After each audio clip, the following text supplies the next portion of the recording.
Right to it, because today, starting right now, we are weather alert. So that is going to impact things for sure. I brought my umbrella for once today, Chris. Okay, good. So I Good day was for it. listening yesterday, and then I thought, I think today's the day, and it is. Yeah, sure and we've been stuck in that usual summertime jazz where you have a pop-up shower, a thunderstorm that feels like it can go on for all evening long. Oh, yeah. There was even Brad Panovich captured an awesome shot from our Dallas camera that you could see the big positive lightning strike, that one little single trail. Yes. Yeah, From Rock Hill Yeah. up to Hickory or Yeah, we were on there, It yeah. was big distance. Big. And see, that's the deal, though. Those big positive ones can strike a far distance, so that is one of our threats that we have. So here's the reason why we're our weather alert, actually for two reasons. The foothills, I opened this up a little bit longer than I think it actually is going to impact you, but the foothills, and this would include the mountains, as I said earlier, I only have so much text on this box, but 2 to 6 o'clock, that's where we have the foothills that are impacted, and then the Piedmont from about 4 to 10 o'clock. And let's just call it 2 to 10 across the entire area. Now, that seems like a big window, but you have to realize the mountains, the foothills, I think, are impacted first, and it's really not until the evening commute that we have everything here in Charlotte. So Charlotte's a good chance you don't really have anything, but we're also going to have a chance for flash flood potential, strong gusty winds. So what we say, what do you need? Well, the WCNC app, but also you're doing it right now. WCNC Plus, baby. There you go. The reason why is you're going to have Brad here that's going to be live streaming. They have their show at 6:30, but if there's anything big, you're going to know about it. And if you can recall, not too long ago, it was up in Caldwell County that there was some pretty serious flash flooding.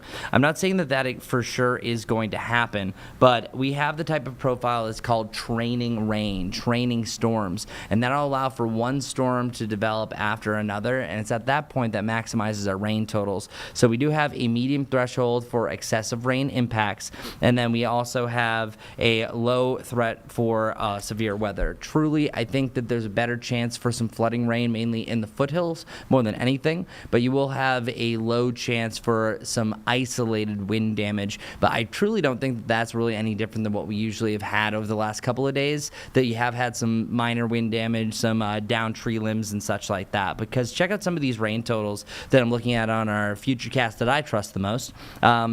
It's showing up to an inch Albemarle, 1.6 around Salisbury, Lincolnton near 1.8, and then over 3 in Boone.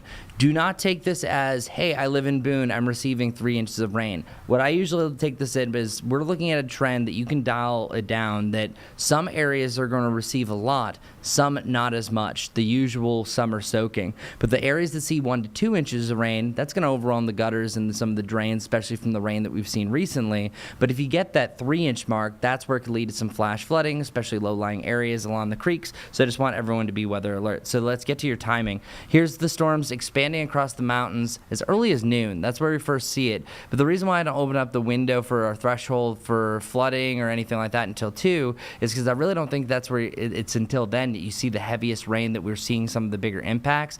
Just because it's 2 to 10 doesn't mean you're not going to have storms before or you're not going to have the storms after. There's a slight chance for an isolated storm for around the I-77 corridor in areas east by about 4 o'clock. 2 to 4 for Charlotte, but most likely it's really not until after 4, because check it out. Here's 5. Charlotte still hasn't seen any rain according to this, and then it becomes more scattered as we work our way through your evening commute. Now, there is a world that this holds off even longer, and then it's a non-issue for Charlotte, but at this point, the rain is on its way out for around Morganton and the foothills, but you could have already had over a couple of inches of rain, and then we just have more scattered rain, some storms through the overnight, still a chance for some active lightning off in the distance, and then we could have some rain lingering to your Wednesday morning. But check it out. We see more of those storms that start to flourish again by the middle of tomorrow afternoon. That's the last hurrah. That's the cold front that's going to pass through. So when you have the cold front, that oftentimes, especially when you have the peak heating of the day, that is going to allow for the storms to start to jump up, and that's really going to be the final blast. So here's a look at our surface map. That's the wrong one. I don't want that one. I want this one. Okay. So this surface map showing the cold front that's pushing through. Notice how as it wedges in, what that kind of does is it drives winds out of the south. Sometimes it can fire up a trough as well. So it's often the prefrontal boundary that's stronger than the actual front. This front will take its time pushing through the area, and that's the last batch of storms tomorrow. No designated severe threat for the Storm Prediction Center, but then eventually it's going to be out of here and southeast of us. Still some chances of storms along the shoreline heading into your Thursday, but Charlotte is starting its dry trend at that point. Also, shout out to Lily. She made the surface map this morning, so Lily's crushing it. You're going to go back to Georgia, and people are like, yeah, there she is. Woo! And it's like, wow, you made the best surface maps around. But then really outside of that, I really like the trend that we're heading in. It's going to take a little bit to start to dry out. But here, I want to show you the 10-day outlook as far as our precipitation goes. That's our lows. I'm sorry. Tiny windows, tough to see. Maybe I need glasses, getting older. We have Thursday through Monday. I have zeros. Now, I do think I might have to temper this up maybe to 20% on Monday. I kept it dry for now.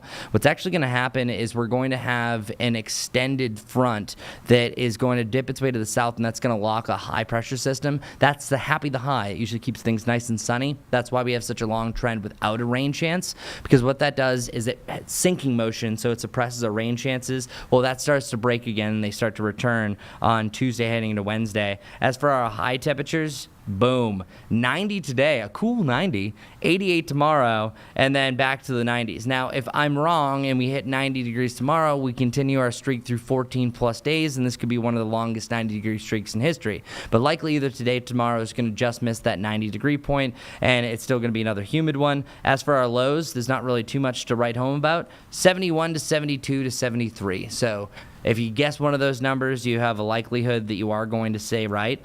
But there's another thing that we brought up yesterday, and that was the chance for tropical development. And the reason why we said that is because of this scenario. You have the front that passes today that's going to drop down to the south. That's going to allow a low pressure system to hover right around Florida. So over the next 5 to 7 days, you can have this low turning from the stationary front, then eventually fading out to this little trough that could form a little tropical development, even a chance turning to a tropical storm. That would be Chantal. Only a 20% chance for right now, but the good news for us is, I said, could this impact us? No, that's just tease jargon. I don't think it's going to impact us for the near term, is because a high pressure system literally puts up the Heisman and blocks anything from happening. So I think you have a good chance that this just blocks anything to the south. Very small chance for it to become a tropical storm anyways. Andrea lasted a half a day, 3/4 of a day for Barry. So even if this lasts, it will join the trend. Very short-lived name, just a name storm with a lot of rain for Florida. But I just wanted to kind of wrap up with that. So stay weather alert for today. Be aware of the storms tomorrow. But then after that, you want a hot and sunny 4th of July, and that's exactly what we got. And it's nice that you won't have to dodge raindrops if you're grilling out. Okay. I mean, why do we want hot? So we can go into the pool? Pool and stuff like that, yeah. I feel like it just goes with the territory. Yeah. I guess truly you would want super warm, but we're stuck with hot, so I'm staying optimistic. Yeah. Best case scenario. Okay, so maybe you don't want hot, but that's what we're going to get. You want rain-free 4th of July, so at least we have that. So. All right. Excellent. Good work. Boom. Lily, wonderful. Nice job. surface map again. Yep. So thank you, and I like the Heisman. Thank you. Yep, that was a good Get outta visual here. for us. Get out of here. All right, Chris Mulcahy keeping you updated with our weather alert day. We will keep that in mind, hopefully, everybody.